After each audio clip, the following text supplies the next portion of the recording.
بسم اللہ الرحمن الرحیم۔ ایک صاحب تھے گورنمنٹ آفیسر، رشوت کا پیسہ خوب لیتے تھے، سچا واقعہ۔ قدرتاً انہوں نے کوٹھی ایسی جگہ لی جو مسجد کے بالکل ساتھ تھی۔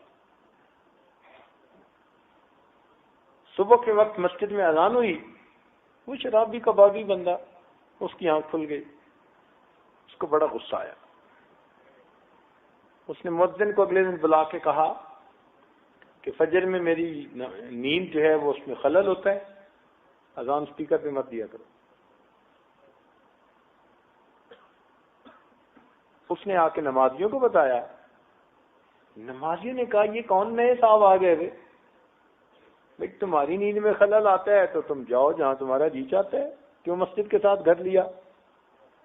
بوڑھوں نے کہا ہم تو انتظار میں ہوتے ہیں، ہماری نظر کمزور، ہم گھڑیوں کے وقت دیکھ نہیں سکتے، اذانیں سن کے ہم مسجد میں آتے ہیں، مسلمانوں کی آبادی ہے، تم میاں اذان دو۔ اس مؤذن نے اگلے دن پھر اذان دے دی، اس کی آنکھ کھلی، اس کو غصہ آیا، اسی وقت مسجد میں آ کے اس نے مؤذن کے 2 تھپڑ لگائے۔ بس اللہ تعالیٰ کی اس پر پکڑ آ گئی۔ ہوا کیا کہ اس کے اوپر کے دھڑ پہ فالج ہوا اور دونوں ہاتھ اس کے سینے کے ساتھ لگ گئے۔ بیکار۔ اب جب دفتر کا بیکار تو اگلوں نے چھٹی کرا کے گھر بٹھا دی۔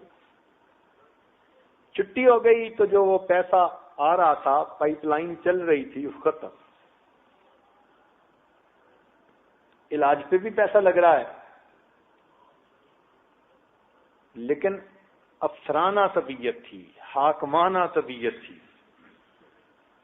تو گھر میں بھی ڈانٹ ڈپٹ ذرا ذرا سی بات پہ، کبھی نوکروں کو ڈانٹ رہا ہے، کبھی بچوں کو ڈانٹ رہا ہے، کبھی بیوی کو ڈانٹ رہا ہے۔ ایک آدھ دفعہ کی ڈانٹ تو برداشت کر لیتے ہیں، مگر روز روز کی ڈانٹ تو برداشت نہیں ہوتی۔ بچوں نے ماں سے کہا یہ کیا مصیبت ہے ہمارے لیے، تو کوئی تھانے دار آ گیا گھر میں۔ بیوی نے کہا، بیوی کو ڈانٹنے لگے۔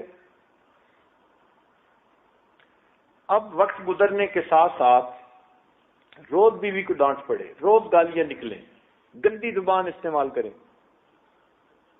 کچھ دن تو وہ برداشت کرتی رہی، کچھ دن کے بعد اس نے اپنے بچوں کو لیا، کہنے لگی میں کے جا رہی ہوں، تو جان تیرا کام جان۔ وہ اسی بیمار حالت میں چھوڑ کے چلی گئی۔ اس نے بھائی کو فون کیا کہ بیوی مجھ سے بے وفائی کر گئی، تم آؤ میری خدمت کرو۔ خیر بھائی آیا، وہ اس کو اپنے گھر لے گیا، مگر طبیعت تو ہر جگہ ایک ہی ہوتی ہے نا۔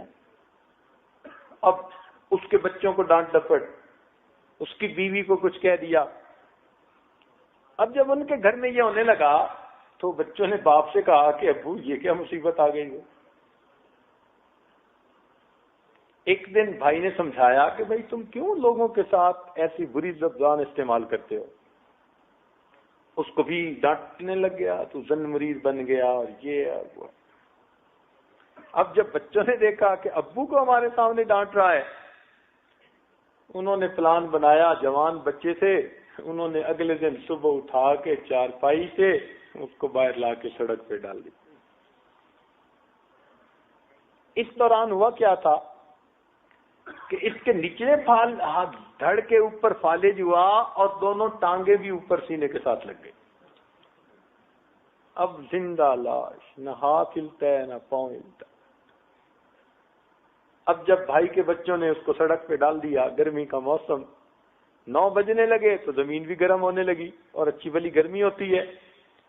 اب بھوکا بھی تھا، پیاسا بھی تھا، زمین بھی گرم، پسینہ بھی آ رہا ہے۔ اب سوچنے لگا کہ کون ہے میرا کہ جس کو میں کہوں تو میرا تو کوئی بھی نہیں۔ اب سوچ سوچ کے کہنے لگا کہ میں کیا کروں۔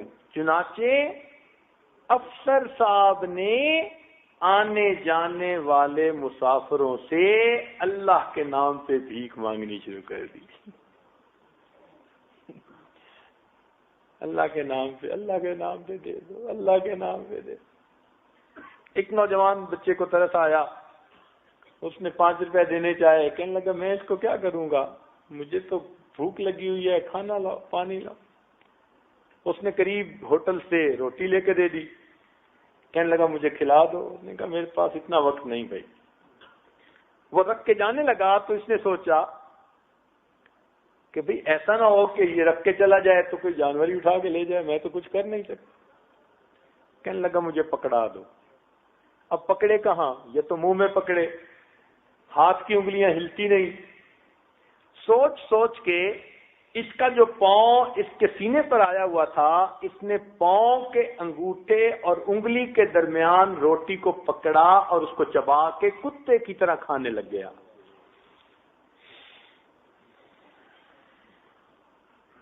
وَمَن يُهِنِ اللَّهُ فَمَا لَهُ مِن مُّكْرِمٍ. جسے اللہ ذلیل کرنے پہ آتا ہے اسے عزتیں دینے والا پھر کوئی نہیں. اللہ کی پکڑ میں نہ آئے بندہ.